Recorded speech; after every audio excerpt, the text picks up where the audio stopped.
Well, with the COVID-19 vaccines available to all Texas adults, many may still have questions about the future of the vaccine and what the best practices are after getting vaccinated. Yeah, here with answers to some of the most frequently asked questions is infectious disease expert with Memorial Hermann, Dr. Linda Yancey. Welcome back to Houston Life. It's great to see you. Still masked up there. And this is fantastic news that as of March 29th, vaccines are available to all Texans. So this means 16 and older, right, doctor?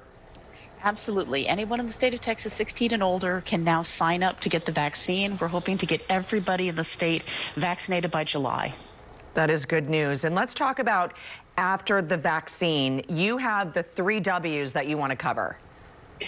Okay, so it's very important to understand that the day after you get that first shot, you're not yet protected. So we need to continue to wear our masks. We need to continue to social distance until 7 to 10 days after that second shot or after that first shot of the Johnson & Johnson vaccine. You need to remember to protect yourself and those around you. Yeah, definitely a topic of conversation too, doctor, that after getting vaccinated, people are talking about their side effects. Oh, how did you feel? How did you feel? Your first, your second. There's also concern just about these different variants of the disease. So what do we need to keep in mind about those? So the good news is that all of the vaccines we have available in the U.S. are active against all of the variants we currently have in the area. They are a concern for the future. We may need booster shots months from now down the road. We're still trying to figure that out.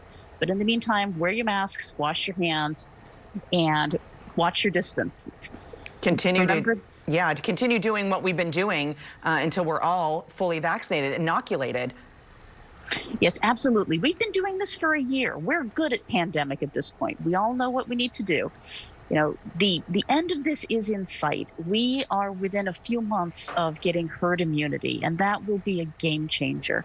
But, you know, when the finish line is in sight is not the time to stop running. We need to continue to do what we've been doing to keep ourselves and our loved ones safe.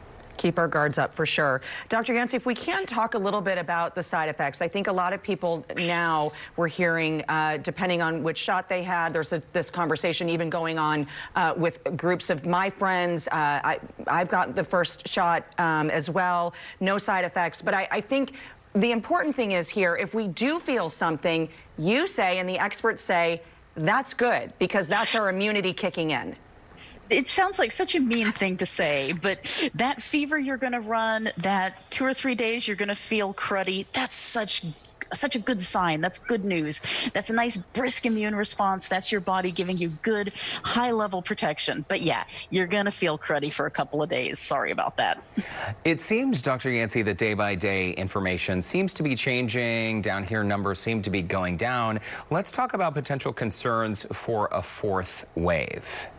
We are very concerned about that moving into the spring because so many states have relaxed mask mandates, because we had some people making unwise decisions during spring break, and because of these new, more transmissible variants moving into the area.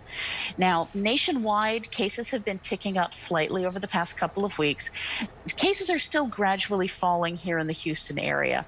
Right now, we are in a race, the vaccines versus the variants, because every day, millions more people get vaccinated, but every day those variants are spreading. So as much as you can, get vaccinated as soon as possible, wear your masks. We're almost there. We are almost there, seeing the light at the end of the tunnel, if you say. I know you touched on this briefly, talking about the needs for a booster, and yet that's still not a definitive answer. We are still working on the answer to that question. Now, it is an important question, and it's one the companies are taking very seriously. So there's testing going on right now so that if it turns out in a few months down the road, if in the fall we're going to need boosters, we will have that information by the time we need it.